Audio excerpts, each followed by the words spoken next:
Eu vou ler uma mensagem aqui do livro Minutos com Chico, de José Carlos de Luca.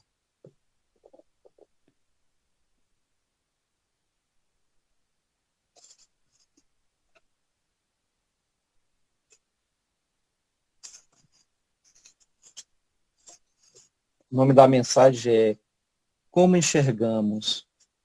Meu Deus, a vida é tão bela. Uma folha de qualquer planta vista com os olhos da fé é uma página tão bela quanto Shakespeare. Palavras de Chico Xavier. Ao ler este pensamento de Chico, ocorreu-me o que Jesus disse a respeito da forma pela qual olhamos a vida. Os olhos são como a luz para o corpo. Quando os olhos de vocês são bons, todo o seu corpo fica cheio de luz. Porém, se os seus olhos forem maus, o seu corpo ficará cheio de escuridão. Chico tinha os olhos bons, olhos espirituais, porque os materiais eram doentes. Nós, ao contrário, temos, na maioria das vezes, boa visão física, mas espiritualmente nossos olhos não conseguem captar as belezas que Chico Xavier observava. E fazia isso não pelas telas mediúnicas, mas pelas lentes do homem comum. Ele se encantava com uma simples folha de planta, extasiava-se. Havia em Chico uma predisposição para captar a beleza que se esconde em tudo o que foi criado por Deus. Por isso ele dizia que a vida era tão bela. Era bela porque Chico procurava a beleza nas pessoas e em tudo à sua volta. Quantas vezes ele, enternecido, beijava leprosos e mendigos com feridas purulentas, abraçava presidiários, beijava a mão de adversários. Todos eram irmãos queridos, credores de sua admiração e respeito.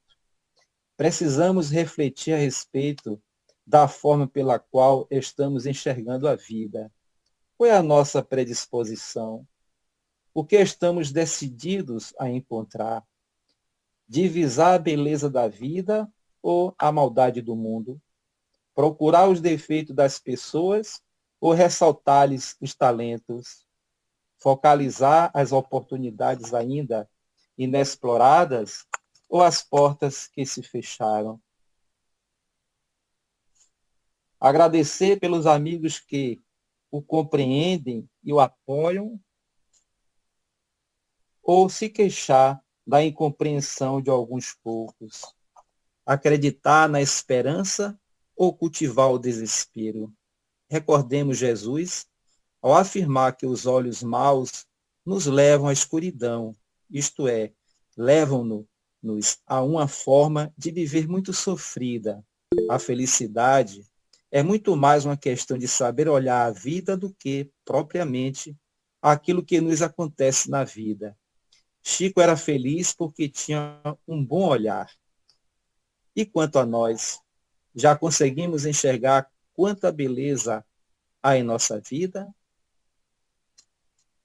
Que mensagem, né? Se referindo ao nosso querido Chico, que era um homem simples, mas de riqueza espiritual imensa e que serve para todos nós de exemplo, né? Tanto a sua humildade e o seu sentimento de caridade para com todas as pessoas, né? Então, aproveitando essa mensagem, pedimos ao nosso mestre amigo Jesus que nos envolva nesse ambiente de luz, de estudo, e que possamos extrair das palavras que nossa irmã Ida vai usar lições edificantes e que essas lições possam nos trazer algo de novo, de renovador para as nossas vidas. Então, Jesus amigo, estamos gratos por estarmos aqui nesse instante, compartilhando essa energia boa. Muito obrigado, Senhor. Ilumina todos nós, agora e sempre. Então vamos passar a palavra, né, para a nossa amiga Ida, e ela tem 50 minutos, né, ou mais, para poder falar sobre o tema de hoje, né, que é interessante, né? Deixa eu pegar aqui o tema que me escapou. Como é o Foi tema mesmo? uma proposta maravilhosa, viu, esse tema. Oi. Diga aí para a gente qual é. Uma vida corajosa e apaixonada. Olha, é com você, minha amiga. Muito obrigada. Seja Gente, boa bem-vindo. noite a todos. É uma alegria imensa estar mais uma vez aqui com vocês. E iniciando mais um ano, né? Um novo ciclo que a gente está iniciando. E esse tema ele tem tudo a ver com esse momento. E quando a gente termina um ano, geralmente já cansado, né, das lutas, como se a mudança de ano fosse botar fim às lutas, aos nossos desafios. E na realidade os desafios são nossos, não são do ano. E nos acompanham durante o novo ciclo, o novo ano. Mas a gente ainda tem essa necessidade de sentir que estamos finalizando a etapa para termos um gás, uma energia nova para a nova etapa que vai começar. E assim, esse tema de hoje, que fala de coragem e de paixão, paixão é algo que a gente assim reflete muito antes de falar, porque na realidade a paixão ela pode vir a ser uma coisa muito passageira, muito pueril, muito superficial, mas sem dúvidas ela é o pontapé inicial para muita coisa. E eu ouso dizer que o meu trabalho com a doutrina espírita, ele surgiu através da paixão, né? A paixão por esses ensinamentos, a paixão por essa energia, por esses esclarecimentos que a gente tem acesso e que são poucos lugares que a gente consegue encontrar essas respostas. Às vezes elas não estão completas, porque nós ainda não temos condições para compreender tudo, mas aquilo que nos é oferecido como meio de um meio de reflexão, de entendimento, para que a gente possa conduzir melhor as nossas vidas, já nos dá algo muito a mais do que muitos outros. Então, a paixão, nesse caso, é como se fosse assim, a isca, né, que é jogada para a gente ser fisgado. E uma vez, como diz o nosso querido Divaldo, né, depois que a gente experimenta, que a gente tem acesso a essas mensagens, a gente não consegue mais se afastar delas. E é incrível, porque cada vez mais a gente busca. Eu lembro quando eu comecei na doutrina espírita, eu acho que como muitos, eu fui fisgada pelos romances. Minha sogra, muito sabidamente, ela começou a me presentear com romances, romances de Emmanuel, de Zíbia, e isso vai realmente apaixonando a gente.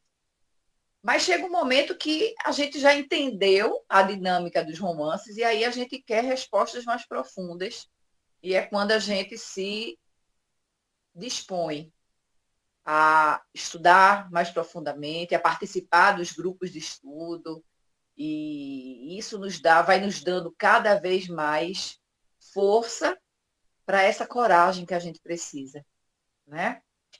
E aí, sobre o nosso tema, uma vida corajosa e apaixonada, eu trouxe inicialmente o significado do que é viver.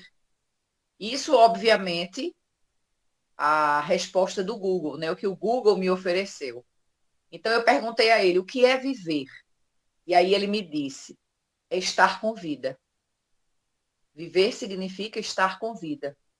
E como vida faz parte do nosso tema, eu fui pesquisar o que é vida para o Google. E ele me respondeu que é a propriedade que caracteriza os organismos cuja existência evolui do nascimento até a morte. Então, A gente poderia até substituir isso como existência, porque na realidade nós sabemos que a vida é uma só. Nós temos várias existências. Mas é uma maneira mais simples, a qual todo mundo costuma se dirigir, né? Quando a gente fala da existência, é a minha vida, essa vida. Então, a vida é caracterizada por ter um começo e um fim, não é? E aí, como é que a gente precisa imaginar, ou melhor, como é que a gente precisa direcionar essa vida, essa existência? Qual é a maneira melhor de direcionarmos esse momento? E aí, para viver a vida, é necessário que encontres ou descubras, né, cada um de nós, o verdadeiro sentido da vida para cada um. Porque apesar de nós estarmos todos numa mesma jornada, porque estamos ainda numa condição evolutiva aquém da nossa capacidade, do nosso destino, cada um de nós tem um sentido na vida. A gente tem algo específico a realizar, dentro, obviamente, das necessidades que o nosso espírito traz. E para isso é fundamental a gente identificar o ser único que nós somos. É preciso a gente conhecer, a gente aceitar e a gente lapidar as nossas imperfeições e as nossas más tendências. Então, buscar esse ser único que nós somos para poder chegarmos a compreender o sentido da vida para cada um de nós, ele é muito importante. E aí a gente lembra, né, daquela mensagem que tem no Templo de Delfos e que foi propagada como se fosse de Sócrates, que é: conhece-te a ti mesmo e conhecerás todos os mistérios. Então, conhece-te a ti mesmo.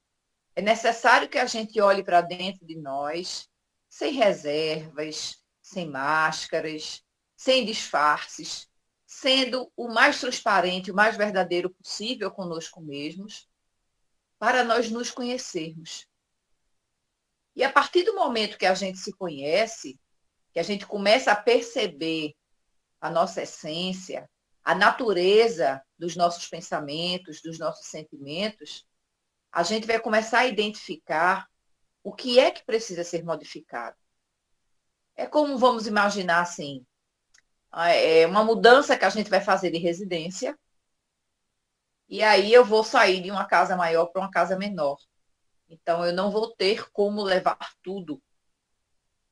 E, além disso, eu primeiro preciso fazer uma vistoria naquela residência, saber se está tudo funcionando. Então, naquela vistoria, eu vou anotando todo o reparo, todo o conserto que vai precisar ser feito. E depois desta vistoria e dessa anotação, eu vou começar o trabalho de preparação daquela casa. Eu vou começar a botar as telhas no local, no lugar certo, a desentupir o encanamento que está com problema. Enfim, eu vou passo a passo realizando as atividades necessárias para que eu tenha condições de modificar, de me mudar para aquele local. Então, essa identificação da nossa essência, ela é muito importante. Mas não adianta apenas identificar. Não adianta a gente apenas se autoconhecer, porque nós vamos encontrar nesse autoconhecimento, nessa busca, nós vamos encontrar coisas que não vão nos agradar. Nós vamos perceber em nós más tendências, vícios, sentimentos e comportamentos que nós comumente apontamos e condenamos no outro. E isso muitas vezes machuca. A gente reconhecer em nós mesmos algo que nos afeta quando é no outro. E aí muitas vezes vem a revolta, muitas vezes vem o sentimento de culpa, ou até o desânimo. De dizer assim, poxa vida, eu falei de fulano, apontei aquele problema nele, mas eu sou igual. Não é fácil. Então, o autoconhecimento, ele vem em seguida nos exigir a autoaceitação. E essa autoaceitação, gente, ela traz para a gente uma... Ela vem junto, né, com essa autoaceitação de um convite de nos entendermos e nos percebermos os seres imortais que somos. A semana passada, nós fizemos um estudo lá no Lar de Silas e falávamos sobre o livro Céu e o Inferno. E aí vem aquela ideia, né, de céu, inferno e purgatório. De ser quem é que é bom o suficiente para ir para o céu, quem não é bom vai para o inferno, e aquele que está ali no meio termo vai para o purgatório. E hoje, a doutrina espírita, hoje não, né? Hoje que eu digo, desde que ela chegou, ela já nos explica que céu e inferno é uma questão de consciência.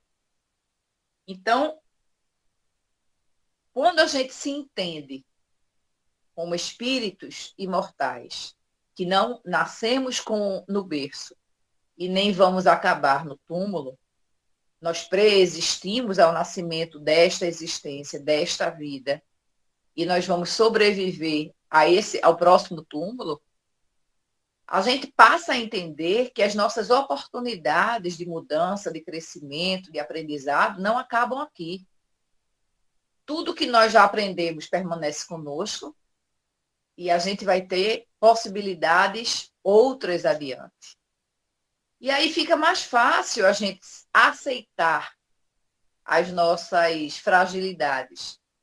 E quando a gente aceita essas nossas fragilidades, essas nossas imperfeições, aí a gente começa, de alguma maneira, a realizar a nossa autotransformação. Porque aí a gente já não quer manter aquilo que a gente já sabe que não está bom, eu quero mudar, e eu já entendo que, apesar de todos os meus enganos e de todas as minhas imperfeições, eu tenho possibilidades de melhorar. E essas possibilidades, ao contrário do que a gente acreditava, não dependem de ninguém, senão de mim mesmo. Então, eu começo a dizer assim, opa, peraí, o crescimento, a busca está na minha mão. Sou eu que tenho a possibilidade de melhorar, de progredir, de sair desse estágio em que eu me encontro, mas que eu não estou satisfeito com ele. Então, aos pouquinhos, a gente vai se organizando nesse sentido. Nós fazemos parte de um todo, né? Um todo, um conjunto, e influenciamos esse todo de maneira positiva ou negativa, de acordo com o nosso comportamento.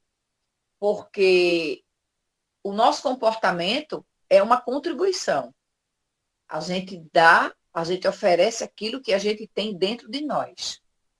É impossível oferecer algo que nós não possuímos. Né? Por isso que a gente fala tanto no alto amor, no alto perdão.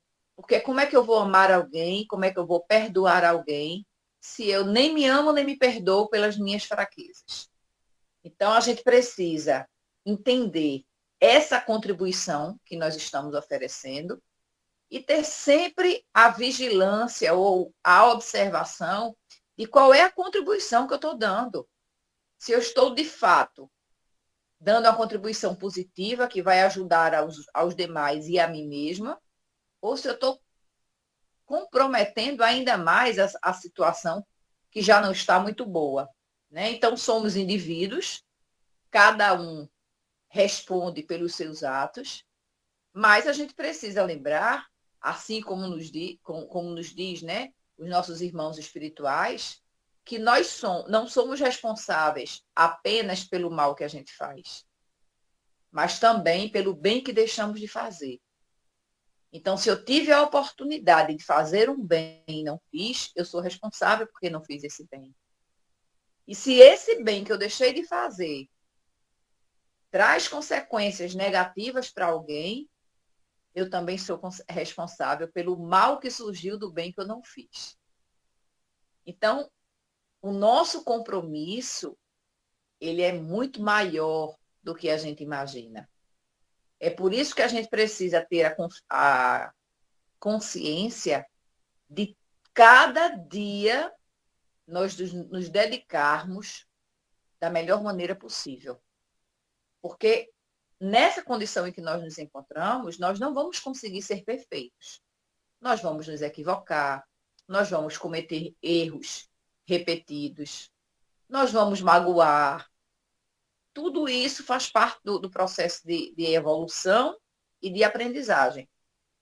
Mas o esforço que eu faço, as tentativas, ainda que algumas delas fracassadas, são avaliadas e são acompanhadas pela espiritualidade maior.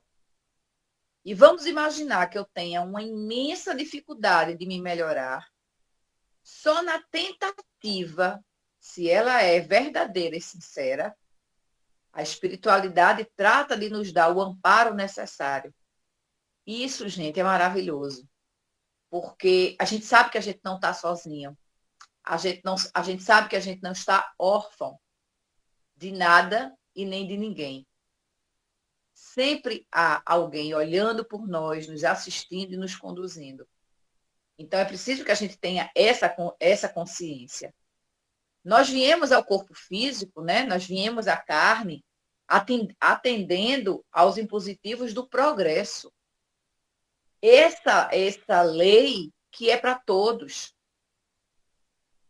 Esse progresso, eles nos convida a aprender lições e, basicamente, com amor, tendo a oportunidade de conhecer, de aprender, de crescer e de progredir moralmente.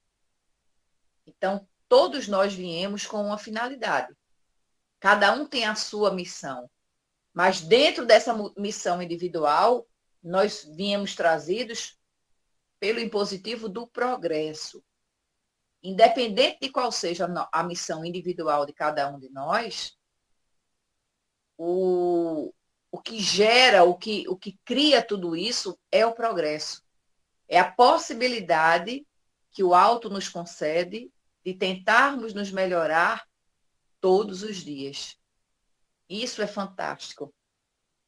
Somente alcançamos a paz e a felicidade tão desejada quando nós tivermos o comprometimento verdadeiro, real, com a missão que assumimos realizar.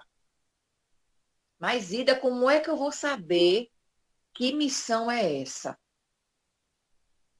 Se a gente parar e avaliar direitinho, a gente vai perceber que a maioria dos nossos desafios, das nossas dificuldades, eles nos puxam, nos direcionam para um determinado lugar. E quando a gente percebe isso, a gente começa a identificar não exatamente qual é a missão, mas qual é a área, qual é o campo que eu preciso melhorar. E, logicamente, nada de um dia para o outro. Porque a gente já sabe que na natureza nada dá saltos. Tudo precisa ser planejado, programado, executado com calma, para que o aprendizado ele seja real. Nada de um dia para o outro, nada de num piscar de olhos se dá. Porque nem na natureza é assim. Se eu planto uma semente hoje, eu vou ter que esperar primeiro essa semente desabrochar, fazer o seu primeiro raminho, e aí ele vai crescer aquela folhinha, aquelas raizezinhas, até ter condições de virar uma muda, para eu poder botar num vasinho, e assim, aos poucos, ela vai se desenvolvendo. Mas para tudo isso, nós precisamos de coragem. Aí entra a coragem na história. Porque a coragem, gente, ela é fundamental em diversas situações da nossa existência. Para olhar para dentro de nós mesmos, é preciso ter coragem. Porque a gente vai olhar sabendo que nós vamos identificar em nós questões que a gente não valoriza, não apoia. Então, nós temos que ser corajosos para encarar a nós mesmos. Nós temos que ter coragem para identificar em nós o que precisa ser modificado. Isso que até agora eu achava que era besteira, porque todo mundo faz, hoje eu já sei que não é legal, então eu vou começar a trabalhar, a praticar, a exercitar para não fazer mais a mesma coisa. Nós precisamos ter coragem para nos esforçar nessa transformação necessária, apesar de qualquer coisa. Ah, Maída, mas eu tento e não consigo. Continue tentando. Eu tento e as pessoas só ficam me chamando de bobo porque eu fico marcando passo no mesmo lugar. Continue se esforçando. Tenha coragem para enfrentar as adversidades. É preciso ter coragem para enfrentar os desafios que nos procuram como oportunidade de aprimoramento. Porque esses desafios que a gente recebe sempre com má vontade, né? Porque ninguém gosta de um obstáculo no caminho, a gente quer a estrada toda asfaltada, sem buraco, livre, limpa. Então, cada um desses obstáculos que aparecem no caminho da gente, eles são oportunidades de aprimoramento. Eles testam a nossa coragem, eles testam a nossa perseverança, a nossa compreensão do que é que aquilo está, por que é que aquilo está acontecendo, não é? Precisamos de coragem para não ser compreendido nem querido por aqueles que não compreendem ainda as nossas escolhas. Quantas pessoas nos questionam quando a gente diz assim, eu não posso ir para tal lugar não, porque nesse dia eu tenho palestra. Mas você vai deixar de ir para tal lugar por causa de uma palestra? Quantas vezes nós ouvimos isso? E é importante que a gente se lembre, nesse momento especificamente, de Jesus. Jesus precisou de muita coragem enquanto esteve aqui. A vida de Jesus foi plena de desafios. Ele precisou de coragem quando ele decidiu vir para cá. Ele precisou de coragem quando ele fazia contato com aqueles que eram considerados de má vida e era extremamente questionado até pelos seus companheiros de caminhada. Então, a vida de Jesus foi de muita coragem. E aí eu aproveitei e trouxe aqui para vocês, não sei se vocês conhecem, nós estamos fazendo lá no Lar de Silas, todas as quartas-feiras, o estudo das obras de Joana de Ângeles. E o primeiro livro, que é o primeiro livro da série psicológica dela, é esse aqui, Jesus e a Atualidade. E tem lições aqui fantásticas, todas convivências de Jesus, né, de experiências vividas por Jesus. E tem um capítulo aqui que ele fala exatamente Jesus e coragem. E aí diz que a coragem de Jesus, porque foi imensa, e que a sua vida foi de constantes desafios. Em luta contínua em favor do bem, jamais deixou de agir corretamente com desassombro. A mensagem de que se tornara portador, objetivando libertar as consciências humanas para a verdade, dele fez o paladino da coragem. Então, vejam, Joana nos traz aqui a mensagem, a explicação, ou nos aponta mais uma vez o caminho, porque sabemos que Jesus é o nosso mestre e guia, né? É o nosso modelo. E se a gente quer ser feliz, a gente tem que seguir exatamente os seus exemplos, as suas orientações. E a coragem faz parte dessa jornada que a gente precisa empreender. E aí, no final, o capítulo tem 3 folhas, né, que fala sobre a coragem em Jesus. No final, ela traz uma mensagem para nós. E aí eu vou tomar a liberdade de fazer uma leitura rapidinha para vocês. Ela diz assim, abre aspas, Joana de Ângeles. A coragem nasce nos valores morais do homem, que elege a conduta correta para uma vida feliz. Então, enquanto todo mundo faz aquilo com um jeitinho brasileiro, né, ou com um jeitinho humano, de, todo mundo faz, por que eu não faço também? Aí ela diz que nasce dos valores morais do homem que elege a conduta reta, a conduta correta para uma vida feliz. A coragem de viver deve ser treinada continuamente, vencendo as pequenas barreiras da timidez, dos receios de fracasso, dos medos de fracassar, né, de errar, dos complexos de inferioridade, das doenças reais ou imaginárias, fortalecendo o ânimo em cada triunfo e reconsiderando a ação em cada insucesso. Então, veja que ela mostra aqui várias coisas, várias situações que podem fazer a gente desistir. O medo, né? O complexo de inferioridade, o medo dos fracassos, de errar de novo. E aí ela continua dizendo assim, coragem é conquista que difere muito da temeridade. O homem de coragem, ele espera, confia e age no momento próprio.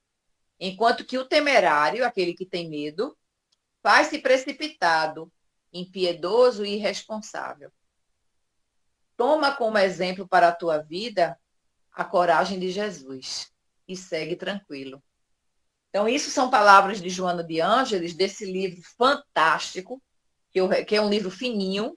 Eu recomendo para quem ainda não teve a oportunidade de conhecer, de fazê-lo, de buscar, porque, na realidade, todos nós precisamos nos abraçar com a coragem todos os dias.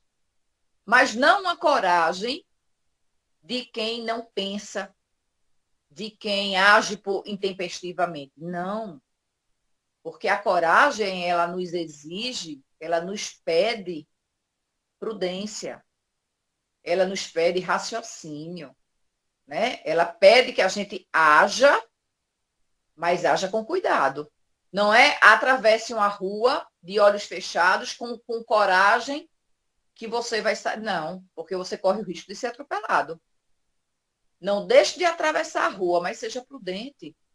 Aguarde um movimento menor do trânsito. Espere um sinal de trânsito parar para você atravessar com segurança.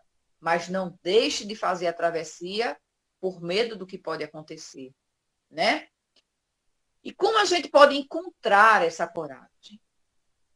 Porque a gente fala dela, mas não é fácil. Como é que a gente pode encontrar essa coragem? No entendimento do que significa ser filho de Deus. O que somos cada um. Ser filho de Deus, gente, é uma das maiores heranças que nós temos. Porque não é ser filho de qualquer um, é ser filho do Criador, aquele que nos criou simples e ignorantes, que nos deu a capacidade, a possibilidade de escrever a nossa história com nossas escolhas, aprendendo entre os erros e os acertos, mas tendo sempre uma nova oportunidade de recomeço e de reinício. E aí vem as leis divinas, entre elas a lei da reencarnação, que nos faculta cada oportunidade dessa. Então, quando a gente puder ter o entendimento do que é ser filho de Deus, o entendimento de que ele não nos desampara em momento nenhum, de que no momento de nosso retorno ao corpo físico, ele capacita alguém que vai nos acompanhar em todos os instantes, para nos orientar, para nos amparar nos momentos difíceis, para puxar as nossas orelhas quando for necessário, não é? Esse guia que nos acompanha, que muitos chamam de anjo da guarda, de mentor espiritual, uma das provas do imenso amor de Deus por nós, para a gente ter a certeza de que a gente nunca está sozinho. E aí vem a questão de nós nos entendermos como espíritos, mas somos espíritos comprometidos com a lei. Somos espíritos, eu não gosto dessa palavra, mas vou usar como uma forma mais de entendimento. Somos espíritos devedores. Porque muitas vezes, em muitas oportunidades, a gente não agiu como deveria. Deixamos coisas inacabadas, fizemos completamente o oposto do que deveria ser feito. E cada atitude equivocada, cada atitude que adultera as leis naturais, ela nos traz comprometimentos. E esses comprometimentos, eles tendem a nos levar para a acomodação e para a tristeza.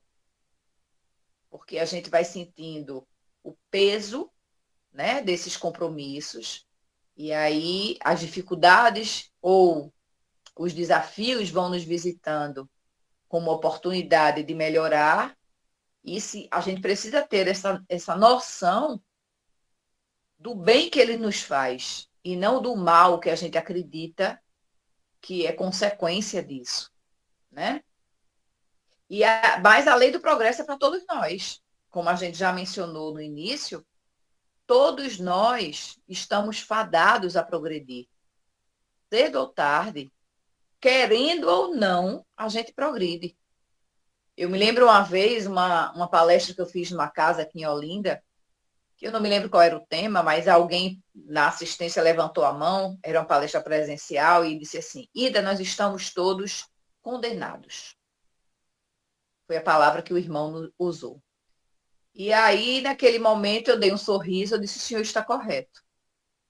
Eu acho que ele não esperava a minha resposta, porque ele arregalou os olhos e ficou assim, esperando que eu continuasse, né?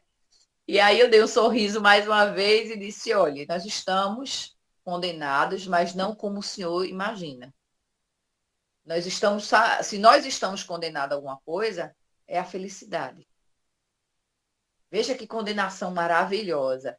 Aí a gente até percebeu aquela respiração de alívio, né? Que a gente normalmente dá. E aí eu disse a ele, eu disse: meu irmão, Deus não nos criou para dor. Não nos criou para nos verem felizes, insatisfeitos, sofrendo. Não. Nos criou livres e nos dá essa liberdade constantemente para a gente ter o mérito das nossas conquistas. Mas nos dá a qualquer momento a oportunidade da gente melhorar. Então, se a gente entende isso e busca esse melhoramento por vontade própria, a gente vai chegar na felicidade de uma maneira. Vamos chegar na felicidade de outra maneira também, mas não tão fácil. Quando a gente não tem disposição de procurar a felicidade ou de fazer aquilo que é necessário, né, para poder sermos felizes, e aí a vida se carrega disso. A vida diz: espera aí, está muito acomodadinha, está muito paradinha, vamos dar uma remexida aí para botar em movimento. E aí vem esses desafios batendo a nossa porta, como uma oportunidade da vida de nos acordar, de dizer: bora, ó. Eu me lembro que há muitos anos atrás, uma prima minha me usou uma expressão que eu achei maravilhosa. Ela dizia assim: prima, nós precisamos estar em movimento. Jacaré parado vira bolsa. Né? Ele é capturado e o seu couro é transformado em bolsa. E eu achei aquilo fantástico, porque é exatamente isso. Nós não fomos feitos para ficar parados esperando, ainda que muitos de nós continuemos com essa atitude. Mas é preciso movimento, ação, para que a gente possa progredir na nossa jornada. E aí é importante também a gente ter o enfrentamento dos nossos medos, porque são muitos, e esses medos nos trazem muitas resistências. Os nossos medos nos fazem a não querer mudar, a não querer experimentar, porque a gente tem medo da consequência, a gente tem medo do resultado, se esquecendo que se o resultado for negativo, a gente pode recomeçar. Não existem impedimentos para o recomeço. E na condição em que nós nos encontramos, é importante a gente lembrar que a gente aprende muito mais através do erro. Porque todo erro traz dor. E a dor, quando a gente consegue registrar ela, na nossa inconsciência, toda vez que a gente vai fazer alguma coisa naquele sentido, a gente vai se lembrar que em um determinado momento a nossa atitude trouxe sofrimento. Aí a gente vai parar e pensar 2 vezes. Então, para a nossa condição atual, a dor ela é eficiente e é eficaz na condução, né? Mas a gente precisa enfrentar os nossos medos e precisamos nos apaixonar por esses desafios. Nos apaixonar por essas bênçãos que Deus nos faculta todos os dias para melhorar a nossa jornada.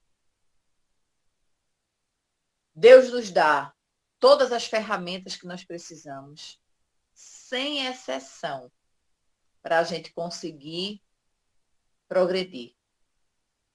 A gente, muitas vezes, é que a gente não acredita na nossa capacidade, a gente não acredita na gente mesmo.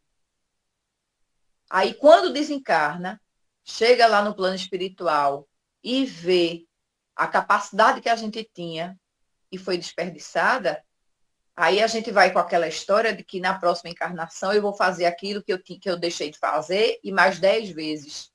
Aí a gente quer abraçar o mundo com as pernas e não pode. Aí a espiritualidade, que até nisso nos assiste, diz assim, vamos com calma. Tu não desse conta nem daquilo, tu já quer fazer mais? Vamos dar conta disso primeiro?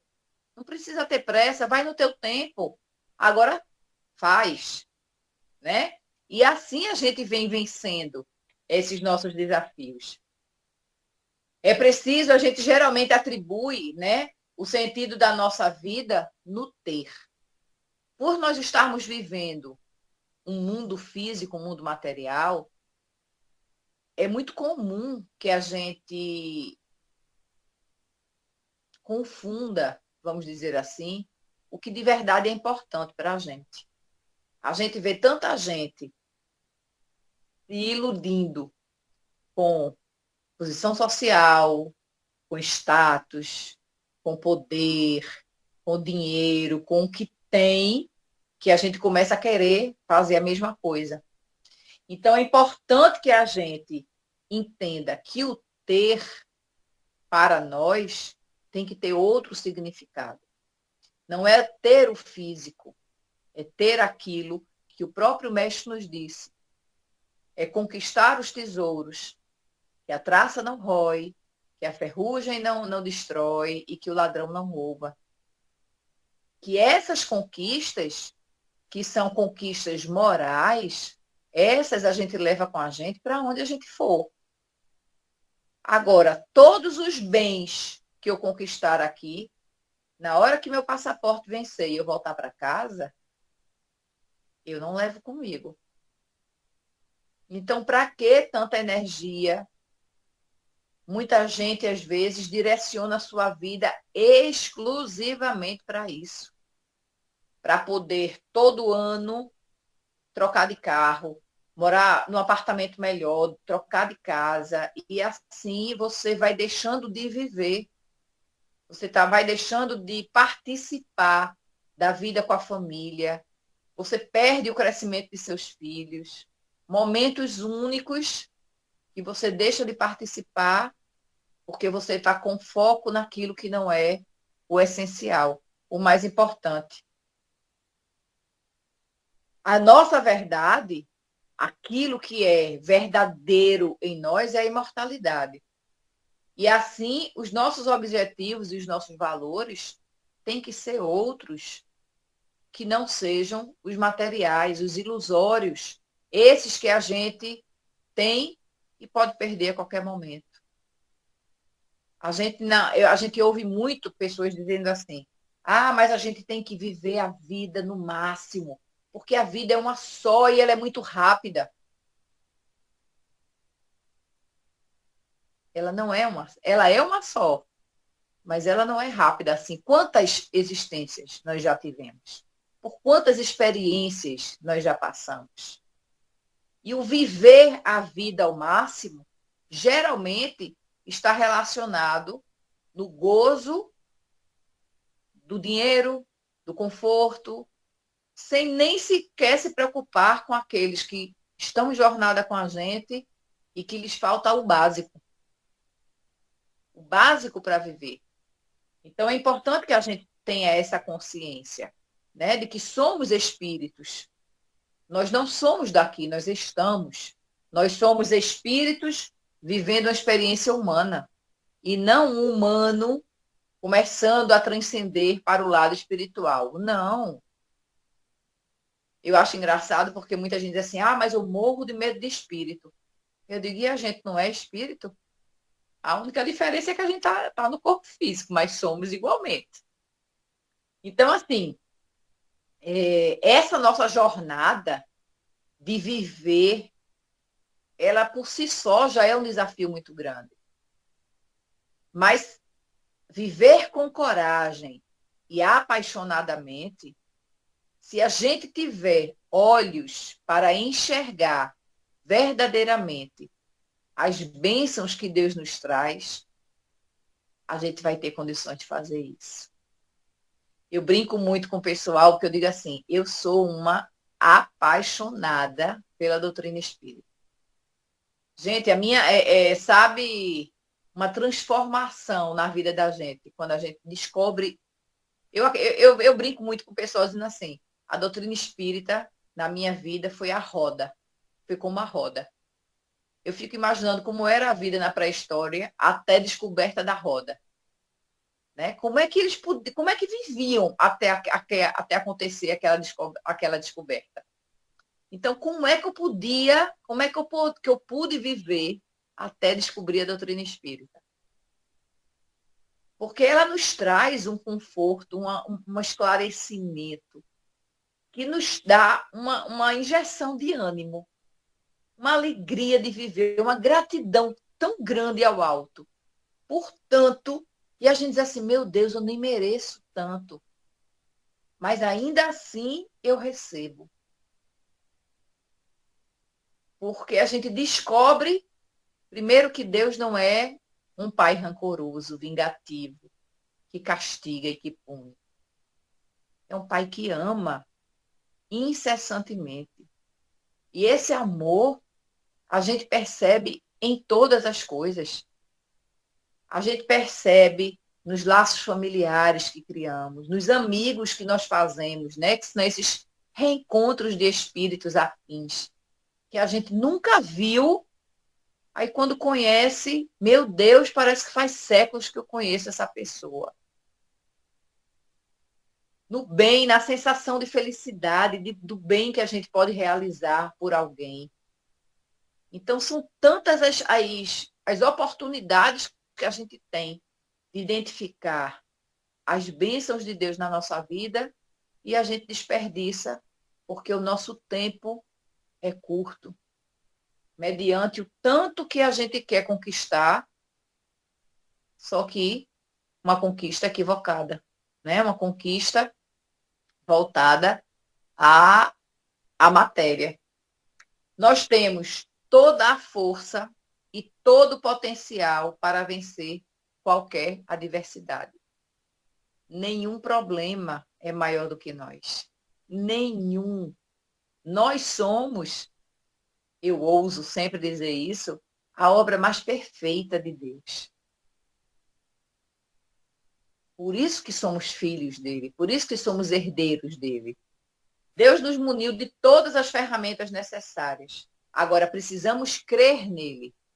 Precisamos ter confiança nele. E em nós. Sou filho de Deus. Sou capaz. Pode ser difícil. Pode ser exaustivo em muitas circunstâncias. Mas eu tenho capacidade. E imaginem a gente desempenhar um esforço para uma determinada situação e, de repente, a gente desiste quando a gente vê o alvo estava ali, a 2 passos da gente. Né? Eu gosto, quando eu falo dessa questão de fé, de confiança, eu gosto sempre de relembrar aquela, que eu acho que vocês conhecem, né? Uma história que a gente conta por aí, de um alpinista que ele estava subindo, fazendo uma escalada numa montanha muito alta. Ele tinha um tempo para concluir a descida antes que escurecesse, era um lugar muito frio. E aí ele perde muito tempo observando a paisagem. Quando ele vê, o tempo ficou muito curto e ele começa a descer rápido para poder chegar em solo firme. Ainda claro, mas ele não consegue. E aí ele ali no breu, porque fica completamente escuro, ele pendurado na corda, ele faz uma prece e pede ajuda. Por favor, me ajude. E ele ouve, né? Ele sente aquela voz que diz assim, desamarre a corda. E aí ele vai naquele ímpeto de desamarrar, mas quando ele vai desamarrar, ele para, tem medo e diz assim, mas e se eu estiver muito alto? Eu vou me esborrachar lá embaixo. E mais uma vez ele ouve, desamarre a corda. E ele vai protelando, protelando, protelando, até que amanhece o dia e o grupo de socorro o encontra a 50 centímetros do chão, pendurado na corda e congelado. Faltou a confiança, né? naquela oportunidade. Então, a gente precisa ter essa confiança. Como é que a gente pode viver? Como não viver, né? De forma corajosa e apaixonada, se nós recebemos tanta assistência? Se Deus, apesar de vivermos num mundo de provas e expiações, que é um mundo em que a gente ainda precisa lidar com a inclemência da natureza e com a maldade dos homens, mas ainda assim Deus fez um mundo belíssimo, com pôr de sol, nascer de sol, de cores que a gente não consegue. Os artistas, né? Minha mãe era artista plástica, pintava quadros e ela dizia assim, eu jamais vou chegar perto de uma tonalidade como essa. Porque era a tonalidade, eram as cores de Deus. O nascer do sol, gente. Enfim, a natureza como um todo nos traz belezas que a gente para observar, para admirar. Pelo menos deveríamos parar, né? Muitos estão tão compromissados com seus afazeres que nem isso. Passa aqui, ó, tá passando aqui do lado da janela do carro e não está nem percebendo, porque o foco é outro, a visão é outra. Nós fomos criados para a angelitude, né? Isso não tem o que questionar, nós vamos chegar lá, né? Os percalços, as dificuldades, são os degraus necessários que a gente precisa alçar, difíceis em muitos momentos, mas necessários, para nos fortalecer, para nos mostrar a nossa capacidade e nos dar a sensação de alegria a cada superação conquistada. Como é bom a gente se ver diante de uma dificuldade, vamos dizer assim, de uma tarefa, que a gente diz assim, meu Deus, eu não vou ter condições de fazer isso, não. Eu não vou ter capacidade para realizar isso. E a gente vai devagarzinho, estudando qual é o melhor meio, vai observando, vai pedindo ajuda, assistência, e de repente, quando a gente vê, conseguimos. E aquela sensação maravilhosa que a gente sente de dizer assim, eu fui capaz. É essa sensação que a gente sente a cada conquista, a cada superação de mudança comportamental. E para mudar o comportamento, a gente precisa mudar primeiro o nosso pensamento. As energias, elas estão aí espalhadas, buscando aquela anteninha que vai afinar com ela para lhe atrair. Que nós estejamos preparados para emitir energias boas, para que o retorno também seja bom, para que a gente traga para junto da gente o que for de melhor. É aquela velha história. Eu trago para junto de mim aqueles que são iguais a mim. Não adianta eu querer, eu pedir assistência, pedir proteção, se eu não penso, não sinto e não ajo no bem. Eu só vou atrair para junto de mim aqueles que têm o mesmo pensamento, o mesmo comportamento, o mesmo sentimento que eu. A sensação de alcançar algo muito almejado, ela é realmente incrível, indescritível. Confiemos. Precisamos confiar, mas precisamos confiar fazendo a nossa parte. Aquele ditado que a gente ouve tanto, né? Está no Evangelho. Faz a tua parte e o céu te ajudará. É aquilo que a gente já falou no início. Quando a espiritualidade amiga percebe o nosso esforço, ainda que de forma tímida, modesta, ainda que de uma maneira que não seja tão eficiente, a gente está tentando, mas não quer dizer que a gente está conseguindo, mas a gente está tentando, eles se mobilizam para nos ajudar. Porque eles sabem que é verdadeira aquela vontade de modificar. Diferente de muitos que fazem muita coisa, falam muita coisa, mas não sentem. É mais para ter público, para ter assistência, é mais para a opinião alheia do que verdadeiramente para nos transformar para melhor. No início, essa mudança, né, ela pode ser bem difícil, até desanimador. A gente pode até desanimar em alguns momentos, porque às vezes a gente está cansado, né? A espiritualidade, aqueles irmãozinhos nossos que ainda estão equivocados, ficam assim, rapaz, desiste, tu não está vendo que já foi muito esforço, né? E às vezes a gente aceita essa sugestão e entrega os pontos. Mas, com persistência e esforço, aquele esforço verdadeiro, logo a satisfação vai chegar para a gente, vai invadir o nosso coração, o nosso íntimo, e naturalmente nós vamos conseguir viver uma vida corajosa e apaixonadamente, sabendo valorizar cada um dos momentos de convivência, cada um dos momentos de aprendizagem, cada um dos momentos de desafio. Esse desafio que a gente recebe com má vontade, né? Que diz, ai, lá vem problema.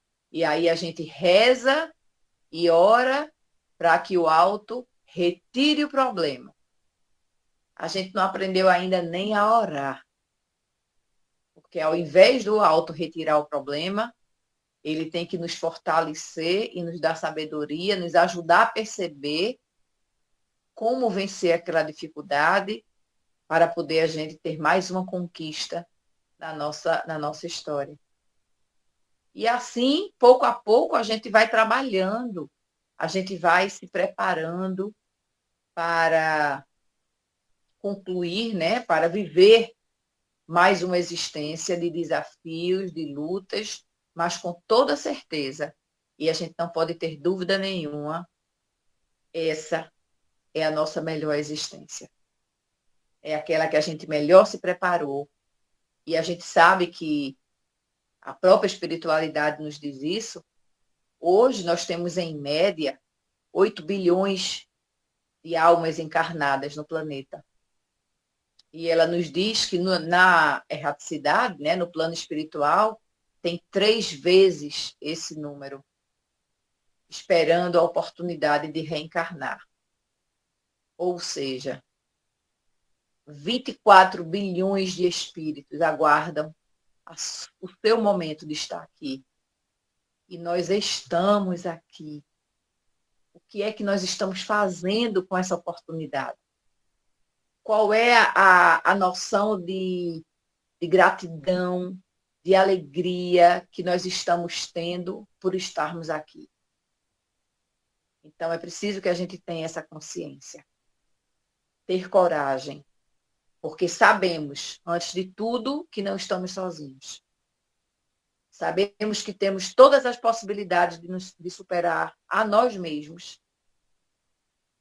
E com muito amor, com muita gratidão por tudo que nos é oferecido.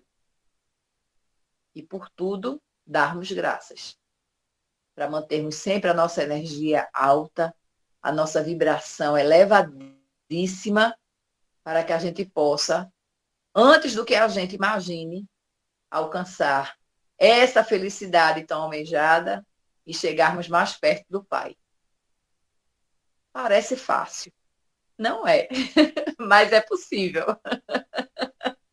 Temos muitos exemplos na história da humanidade de espíritos que vieram missionários nos trazer esse exemplo e deixar aqui a história marcada para que a gente dizer assim, eita, tá difícil, mas alguém conseguiu. E eu vou conseguir também. Então, que essa mudança de ciclo, né? Que esse 2025, ele seja palco de muitas conquistas nossas. De que a gente possa dizer assim, ao final deste novo ano, a gente possa dizer, dessa vez eu consegui fazer um ano com muito, muito amor e muito melhor do que o anterior.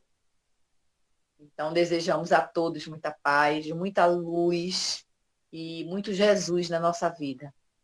Porque junto com ele, a possibilidade da gente cometer os mesmos erros, ela cai. Mas precisa que a gente possa fazer a nossa parte. Muito obrigada, viu, gente, pela participação, pela oportunidade de estarmos aqui refletindo juntos nesse momento e compartilhando, né, sentimentos, emoções, gratidão imensa ao Pai por tudo e por tanto sempre. Um beijo em cada coração de vocês. Nós aqui ficamos gratos pela tua disposição em estar aqui, né? Nos auxiliando também com palavras sábias, consoladoras e estimuladoras também. Ida, durante muito tempo, né, acreditávamos que o espiritual sempre ia resolver as nossas questões, não é isso? Então a gente esquecia e não tinha conhecimento de que nós somos, né, o construtor do nosso destino. E a gente não pode, né, ficar transferindo essas decisões para o plano espiritual. E como você falou, o autoconhecimento. Nós temos que nos conhecer, ver justamente as nossas deficiências e qualidades e trabalhar nesse sentido para que a gente torne a vida da gente, né, a gente encontre o sentido. Sim. Às vezes, a gente até encontrou o destino, o sentido da vida da gente, mas às vezes a gente está sem aquela disposição, aquela coragem, né? Está sem aquela paixão, né? Exato. E a gente precisa dar tipo assim, quando Jesus estimula a gente dizendo que nós somos o sal da terra. Isso. E às vezes a gente não dá essa energia que a gente, né, que não confia, né?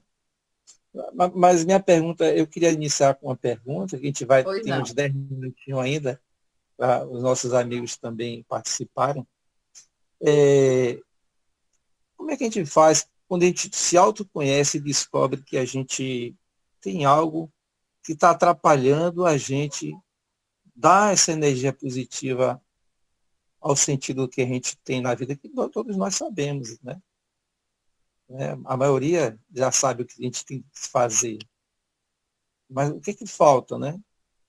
Para a gente trabalhar isso? Eu acho que, como os próprios amigos do plano espiritual já nos disseram, né, já responderam a Kardec, o que nos falta é vontade. Porque quando Kardec perguntou se era possível que o homem modificasse a sua vida ou superasse dificuldades por si só, sem a interferência de amigos espirituais, eles disseram sim e com muita facilidade, só falta ter vontade. E é exatamente isso que você falou, a gente foi acostumado a pedir. Na realidade, a nossa relação com o plano espiritual é de pedinte.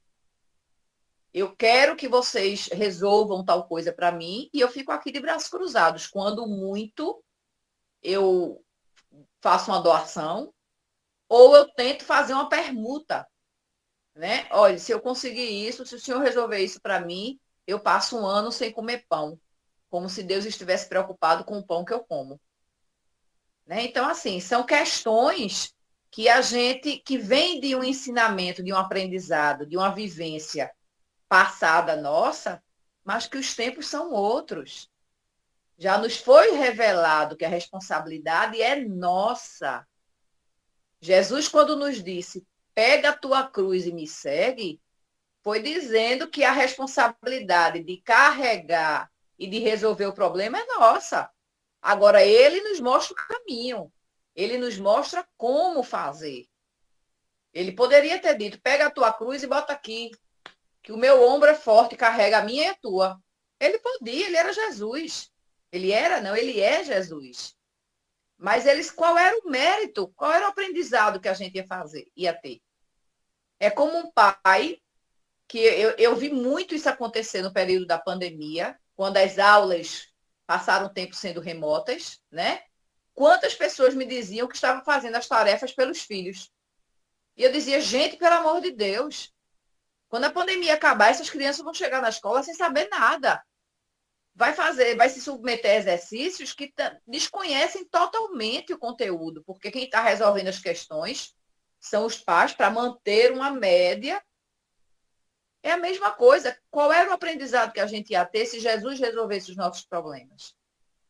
Então, a gente precisa realmente olhar para dentro de nós, identificar, porque quando a gente tem um problema, e esse problema ele é recorrente na nossa vida, a gente tem até um período de descanso, ele passa um tempo sem aparecer, mas depois quando a gente vê, rapaz, não é possível, de novo essa situação, é porque a gente não aprendeu ainda.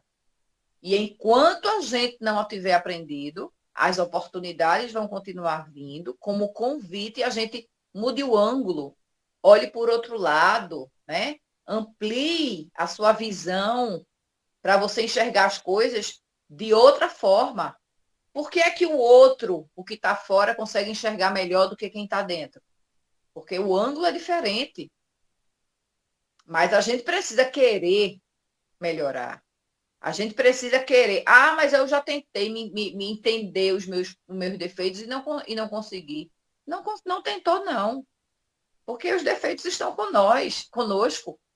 Basta que a gente verdadeiramente se olhe e a gente vai saber exatamente o quanto de egoísmo, de mesquinharia, de melindre, de ciúme, de ingratidão a gente tem.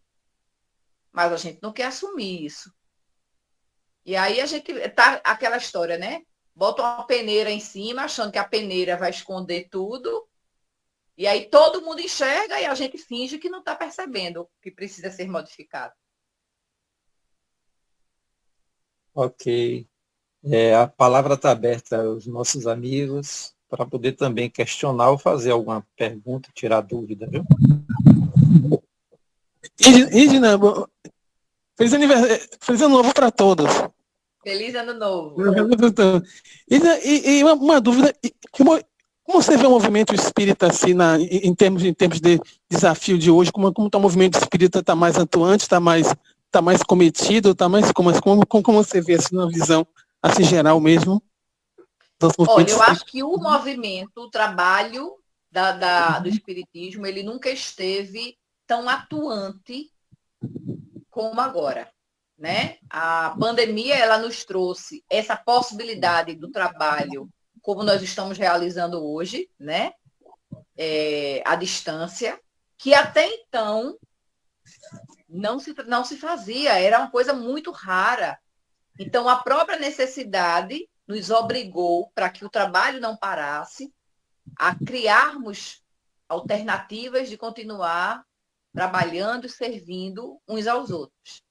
Então, eu acho que a doutrina espírita, o trabalho em si, ele está, como diriam os jovens, né? Porque aí eu não vou entregar a idade, não, mas os mais jovens dizem assim, está bombando, né? Mas o que eu acho que falta também ainda muito é o comprometimento da pessoa, de cada um. Né? Como a gente estava falando anteriormente, a vontade de agir, de fazer.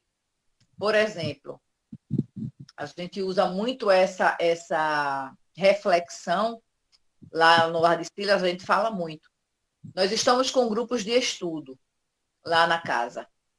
E aí estamos estudando o Livro dos Espíritos, estamos com o estudo da mediunidade, estamos com o estudo das obras de Joana de Ângeles. Graças a Deus, nós temos tido uma boa frequência de participantes no estudo. Mas se a gente colocar atendimento e consulta mediúnica, o número para o atendimento e a consulta vai ser infinitamente maior do que o do estudo. Porque o estudo ele nos exige esforço, dedicação. E a consulta é aquilo que Alberto estava falando. A consulta, você chega lá e diz assim, olha, eu preciso saber o que eu preciso fazer. Eu já estou delegando para o outro o autoconhecimento. Eu já quero que o outro diga o que eu preciso. Eu não quero ter o trabalho de olhar para mim e descobrir sozinho. Né? As casas espíritas, elas têm hoje uma dificuldade em algum aspecto, porque a doutrina espírita, ela deixa claro que a sua felicidade depende do esforço que você faz para se melhorar. Não tem aquela história de, com todo respeito, viu, a outras crenças religiosas, mas não tem aquela história de dizer, olha, pague tanto que está resolvido. Ou então, venha cá que eu vou fazer aplicar um passe em você e você está transformado. Não existe isso. Você tem que fazer a mudança, você tem que trabalhar em você para o homem velho deixar de atuar e dar espaço para o homem novo. Então, eu acho que o movimento em si, ele está maravilhoso. Eu, pelo menos, tenho estado muito feliz aqui em Pernambuco com o que eu tenho visto, sabe? De juventude, de infância, enfim, de todas as maneiras possíveis. E agora vejo ainda uma resistência de muita gente em relação a isso. E uma coisa que me preocupa muito, que eu tenho visto em alguns momentos, é uma divisão dentro do próprio espiritismo, levando para polos diferentes. Há um espiritismo progressista. Gente, não existe espiritismo progressista. O espiritismo, por si só, ele já é progressista. Então, não tem que dividir para lá, para a direita, para a esquerda, não. Nós temos que andar no centro, de mãos dadas, para uns ajudar os outros nos desafios. Então, isso me preocupa um pouco. Mas não é algo que tire a minha alegria em ver o que tem acontecido dentro do movimento, tanto aqui em Pernambuco como fora dele. A gente acompanha, né, algumas... nós fazemos parte de um grupo que, inclusive, Rinaldo também faz, que é o Grupo Vagalume. A gente viaja para o sertão da Paraíba, do Rio Grande do Norte, de Pernambuco, levando a mensagem do Evangelho, levando o conhecimento espírita, e centros pequenininhos, muitas vezes, pessoas muito simples, mas é uma festa que acontece, sabe? Eles ficam extremamente felizes em receber os participantes para poder ter essa troca de informações, ter a probabilidade, né, de aprender um pouco mais, de refletir junto. Então, a coisa tá. Eu estou muito feliz com a maneira como tudo está acontecendo. Ok. Alguém quer usar da palavra ainda? Fidelis, fica à vontade, Fidelis. Boa noite, Ida. Boa noite. Feliz ano novo. Para você também. Sua palestra foi muito boa, falamos sobre a coragem, sobre a paixão, né, a felicidade. A felicidade, eu também acho, foi o que você falou aí, né? A gente tem que trabalhar a nossa estrada para quando voltar na mesma estrada que trabalhamos, a gente encontrar poucos obstáculos, né? Se for um obstáculo, seja leve ou médio, né? Mas não seja um obstáculo grave, né? Que a gente já teve aquela experiência, aquela caminhada, e a felicidade, na verdade, é aquilo que você constrói durante sua vida, né? Você começa estudando, começa trabalhando, começa se especializando, começa em uma doutrina, né? E sempre fazendo bem, né? Ser do bem, ser bom, ser justo, e aí pode ser adiante que você não vai se dar mal. Vai só encontrar coisas boas, né? Coisas ruins pode encontrar também, mas devido ao seu conhecimento, o que você adquiriu, você vai resolvendo aos poucos, né? É isso mesmo. Parabéns.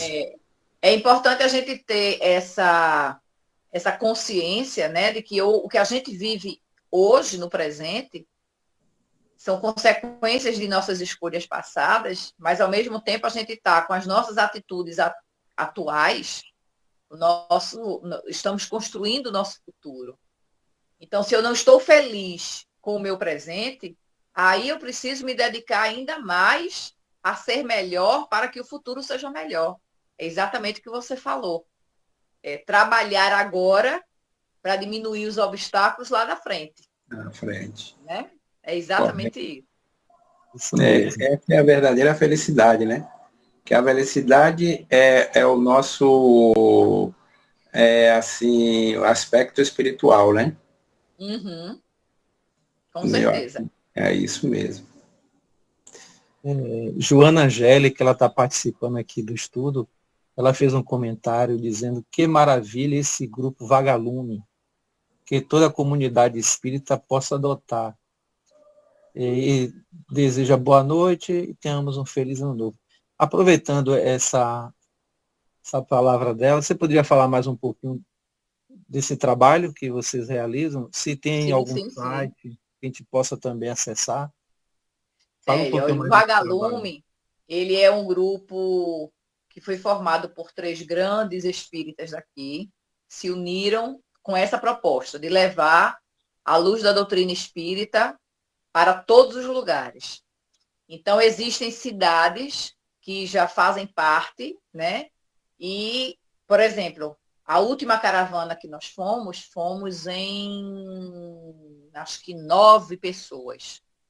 E aí, cada pessoa, são cidades vizinhas, cada pessoa faz uma palestra no sábado à noite, na casa que participa, né? No centro que participa daquela cidade. Aí divulga para a cidade e para os outros centros que vai ter a apresentação. E é escolhida uma cidade sede, e essa cidade sede, no domingo, todos os integrantes dessa caravana se dirigem para essa cidade sede, onde o palestrante que ficou responsável pela palestra do sábado naquela cidade, ele vai realizar um seminário com todos os integrantes do Vagalume reunidos e todos os representantes de cada cidade. Então, é um grande encontro, e o mais importante de tudo isso é que, além do esclarecimento, né, que se leva do estudo, das reflexões, são as cidades quem escolhem os temas. Então, às vezes, é uma cidade que está com alto número de pessoas com depressão. Aí, o tema, ela solicita que seja falando sobre depressão. Outros falam sobre mediunidade. E aí, cada cidade faz a sua solicitação e a cidade sede, ela também escolhe o tema do seminário. E aí, no domingo, se reúne todo mundo nessa cidade, né? Nessa cidade sede, e é feito um grande seminário. Geralmente eles fazem um café da manhã, e esse último eu fiquei numa cidade que ficava a 6 horas aqui de Recife, né? Então foi uma viagem longa, mas é muito gratificante, porque a gente é recebido com um carinho imenso, e a participação de cada cidade é fantástica. Então, é um trabalho muito bonito que a gente faz aqui. Interessante, muito bom. É uma forma de divulgar a doutrina espírita e fazer uma união, né, no grupo. Exatamente. Agora, tem época específica do ano? Ou... Tem. né? É feito nos meses de março, maio e setembro. As nossas edições são feitas maio, março e setembro. Que bom. E sirva de exemplo também para, né, outros núcleos. São sempre finais de semana. Aí já tem umas datas que pré-estabelecidas. E, por exemplo, março, geralmente é Rio Grande do Norte, é uma região do Rio Grande do Norte. Maio, esse ano vai ter março e maio. Maio também vai ser Rio Grande do Norte, uma outra área do Rio Grande do Norte. E setembro, geralmente, é aqui Sertão de Pernambuco. É pega Arco Verde, pega Buíque, Pesqueira, Monteiro, na Paraíba. Tem várias cidades que participam. É bem legal. E sempre entra cidade nova, que aí é ótimo, porque aí a gente vai ampliando isso, né? Que bom.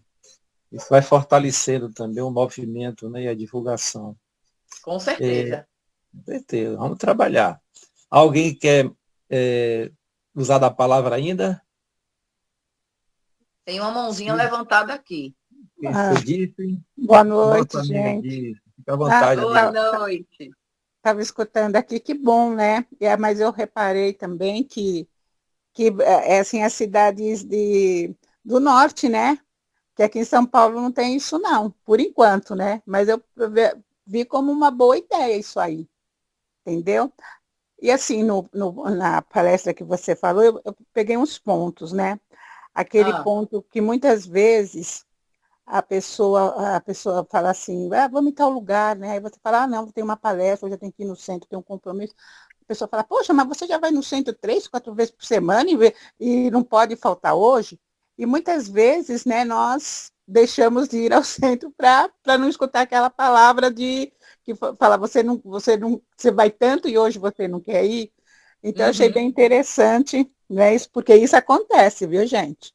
Sim, da pessoa jogar na cara, mas poxa, você já foi lá 3 vezes por semana e hoje você não pode ir, hoje é uma festa lá, não sei o que, um amigo e você não pode ir, aí você fala, não, mas aí você acaba indo, não no compromisso do centro, no outro. Isso acontece muito com nós, seres humanos. Outra coisa também que eu fiquei pensando falou que outro dia, nesses finais de anos, né, a gente encontra pessoas, né? Aí eu falei, gente, vamos tomar um café? A pessoa falou assim, eu não tomo mais café. A pessoa era viciada, né? Viciada não, mas tomava vários cafés. Eu falei, não tomo. Por quê? Porque eu fiz não sei o que com Deus. Se Deus me der não sei o que lá, eu vou parar de tomar café. Aí eu fiquei pensando assim, falei, mas como assim? Você breganhou isso aí? Não, era até uma religião evangélica, gente. Aí eu fiquei pensando assim, né? A falta de conhecimento, né? Que muitas vezes as religiões não têm no espiritismo, na doutrina, a gente aprende, né? A gente aprende aprende a evolução das coisas, né? Que não tem sentido isso de falar, vou parar de tomar café, ou eu vou parar de comer doce, né? A gente tem que parar sim, porque realmente faz mal para a nossa saúde. Deus não quer isso para a gente, mas dizer que Deus vai dar o que a gente quer, e a gente vai deixar de fazer aquilo, eu acho que isso daí é uma falta até de inteligência, mas assim, eu penso assim, sabe? Eu tentei falar que isso não levava a nada, mas eu também não entrei em debate, porque eu acho que o Porque a gente espírita, tem que respeitar, né, o momento do outro. o que o outro acredita, né? Isso. Infelizmente, até ele abrir a cabeça dele e ver que não tem nada a ver, ele deve deixar tomar café, porque eu acho que 3 xícaras de café é suficiente por dia, né? Agora, não 3 jarras, né? Mas não, isso não tem nada a ver com o que Deus quer para nós. Então, a doutrina ela abre um espaço assim, né? Que a gente vai entendendo, que a felicidade da gente não depende do outro, depende da gente. Sim. Então, é tudo assim, é lição, né? É um aprendizado, que muitas vezes nas outras religiões eles não têm, eles acreditam naquele céu e inferno, que se você fez errado, mas você se arrependeu, você já está perdoado, e a gente sabe que é plantio, hoje a gente sabe, dói esse plantio, hein, gente? Às vezes a gente come uma fruta que é amarga igual fel. Uhum. Mas então eu acho assim, na doutrina espírita, ela abre um caminho, né? Ela abre um caminho, assim, uma porta, que a gente vai se vendo através da porta. E eu acho que isso é muito, sabe, isso é muito bom para nós seres humanos que estamos aqui, né? Tentando ser melhor todos os dias, e muitas vezes a gente cai nos mesmos erros, mas a gente vai aprendendo que aquilo está errado, que aquela porta ali a gente tem que passar. Exato. É isso, gente. Ida, isso tem muito a ver com as crenças limitantes, não é isso? Uhum. E quais são os perigos das crenças limitantes? Rapaz, a gente tem que entender que a gente tem a capacidade de pensar, né? E essa capacidade de pensar nossa é exatamente para que a gente tenha as nossas opiniões, que a gente reconheça os equívocos, recomece quando for preciso, porque aqui a gente usa muito um termo assim, de vida de gado, né? Se um boi vai para cá, vai todo mundo atrás, não sabe nem por quê, não sabe nem para onde, mas se um foi, vai todo mundo atrás. Então, a doutrina espírita, ela vem com essa proposta que é exatamente a da fé raciocinada. Não é isso porque está se dizendo que é assim. É isso porque tem razões, tem uma explicação por trás daquilo. E é importante que você se aprofunde nessa explicação. Porque se você não está satisfeito com aquela explicação, questione, procure, pesquise e não aceite de qualquer maneira. Essa vida de gado que a gente teve durante tantos séculos, e é isso porque é assim. Eu me lembro quando eu era mais jovem, né, a época de colégio mesmo, muitos questionamentos que eu fazia, eu estudei em escola católica, de freira. Então, todos os dias eu assistia à missa. E aí, muitos questionamentos que surgiam, que eu perguntava, por que Deus quer? Mas por que Deus quer? Faz parte dos mistérios de Deus. Eu dizia, meu Deus, como é que pode ser um Deus bom, justo, mas que quer que aconteça isso por um mistério? Nem para contar o mistério para a gente poder entender, né? Então, isso não me satisfazia. Então, a gente vai entendendo através da doutrina espírita, através da busca e do exercício desse raciocinar, desse pensar, né? Da gente sair desse arreio que foi colocado na gente, de que tem que ter uma razão para isso. E aí a doutrina vem explicando que não é dessa existência, é de um passado que a gente teve. E aí tudo faz sentido. Aquela coisa que parecia completamente incompreensível fica a coisa mais lógica do mundo. Claro, se eu cometi o equívoco lá atrás e estou tendo a oportunidade agora de vivenciar algo para reparar aquilo, é uma bênção de Deus na minha vida. E eu tenho que aproveitar e agradecer. E aí o grande perigo é esse. As pessoas foram acostumadas a não pensar, outras têm preguiça de pensar, e aí termina achando melhor deixar na mão dos outros. Se fulano vai, eu vou também. Quer dizer, se fulano cair da ribanceira, você cai junto, né? Mas tudo escolha, né? A questão da gente fazer uso dos atributos que Deus nos deu. Que maravilha, né?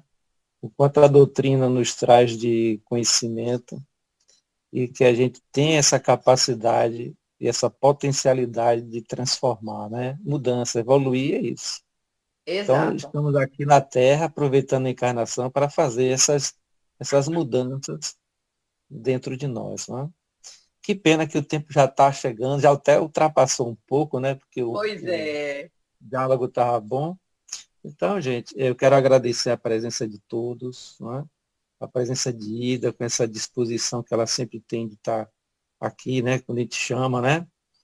E desejar a todos, né? Essa energia boa que circulou aqui entre nós, que possibilitou a gente fazer uma drenagem, né, na mente da gente, nos pensamentos e renovar. Eu acredito muito na cura pelo estudo, né, também. Então, estão estudando aqui para poder se trabalhar.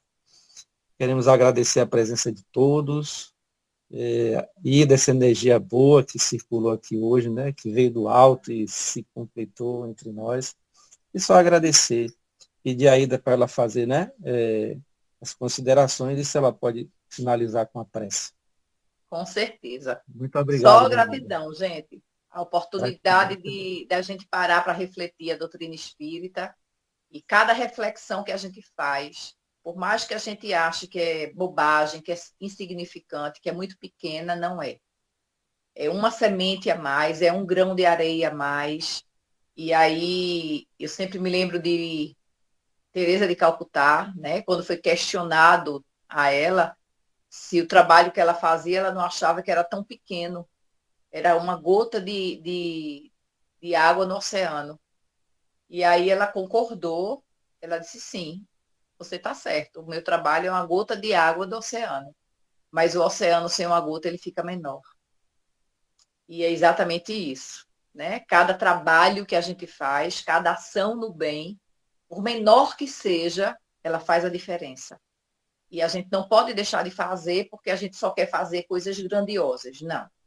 Nós precisamos começar pequenininho, né? Um passinho de cada vez, para mais adiante a gente estar podendo dar os saltos que são necessários.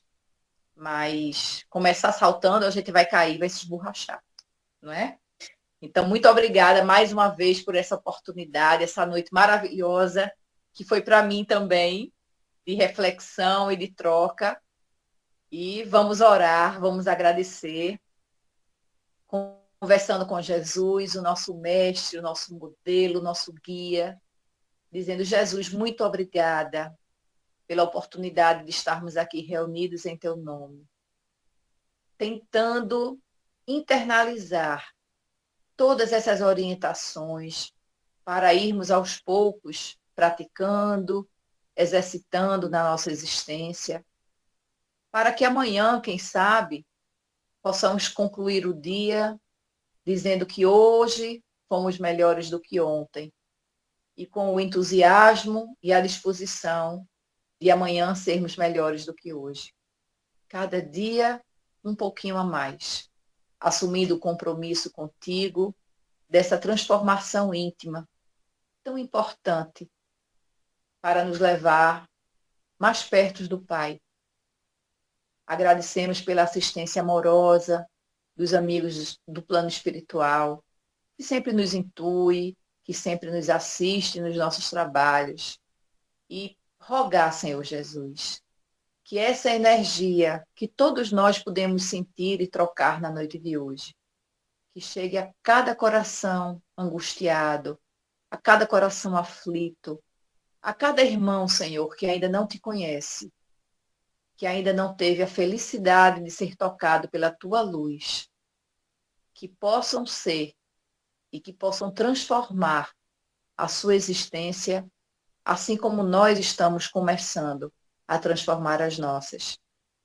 Agradecemos a todos que aqui participaram e pedimos, Senhor Jesus, que permaneças conosco, hoje e sempre, nos dando sempre muita paz, e permanecendo de mãos dadas conosco todos os dias. Que assim seja.